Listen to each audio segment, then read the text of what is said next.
నరేంద్ర మోడీ గారి నాయకత్వం, ఎన్డీఏ నాయకత్వం, ఎన్డీఏ ఐక్యత, ఎన్డీఏ ఐక్యత, ఎన్డీఏ ఐక్యత.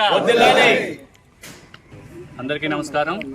ఈరోజు రంగంపేట మండలం భారతీయ జనతా పార్టీ ఆధ్వర్యంలో రంగంపేట పార్టీ కార్యాలయంలో నరేంద్ర మోడీ గారు మూడోసారి ప్రధానమంత్రిగా ప్రమాణ స్వీకారం చేస్తున్న సందర్భంగా రంగంపేట మండలం రంగంపేట ప్రధాన కార్యాలయం నందు ఈ యొక్క విజయోత్సవ సంబరాలు చేసుకోవడం జరిగింది.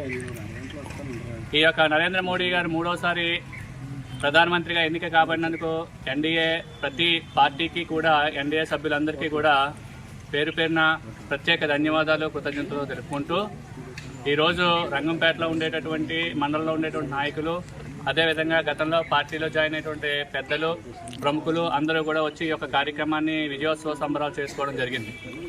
ముఖ్యంగా చూసుకున్నట్లయితే ఏదైతే విదేశీ కుట్రలు, అంతర్జాతీయ కుట్రలు నరేంద్ర మోడీ గారు ప్రధాని కాకుండా భారతదేశం యొక్క ఆర్థిక వ్యవస్థను చిన్నాభిన్నం చేయడానికి, అదేవిధంగా ప్రపంచంలో అగ్రగామిగా ఎదుగుతున్న భారతదేశాన్ని మరొకసారి నరేంద్ర మోడీ గారు ప్రధాని కాకుండా చేసేటటువంటి కుట్రలన్నిటికీ కూడా పటాపంచలు చేస్తూ ముచ్చటగా మూడోసారి ప్రధానిగా నరేంద్ర మోడీ గారి బాధ్యతలు స్వీకరించడం, మరీ ముఖ్యంగా అందులో ముఖ్య పాత్ర వహించినటువంటి తెలుగుదేశం పార్టీ, అదేవిధంగా జనసేన పార్టీ నాయకులు, తెలుగుదేశం పార్టీ నాయకులు నారా చంద్రబాబు నాయుడు గారు ఎన్డీఏ కన్వీనర్గా ఉండడం, జనసేన పార్టీ నాయకులు కూడా ఈ యొక్క ఎన్డీఏ భాగస్వామిగా అవడం మన ఆంధ్ర రాష్ట్రానికి అద్భుతమైన ప్రగతికి తార్కాణంగా నిలుస్తుందని చెప్పేసి నరేంద్ర మోడీ గారు చెప్పడం, రాబోయే రోజుల్లో ఒక మంచి రోజులు రాబోతున్నాయి, ఒక చీకటి పాలనకి స్వస్తి పలికి రాబోయే రోజుల్లో ఒక సువర్ణ అధ్యాయాన్ని లిఖించబోతోంది. కాబట్టి ఈ ఎన్డీఏ ఐక్యత ఈ యొక్క ఆంధ్రప్రదేశ్కి, భారతదేశానికి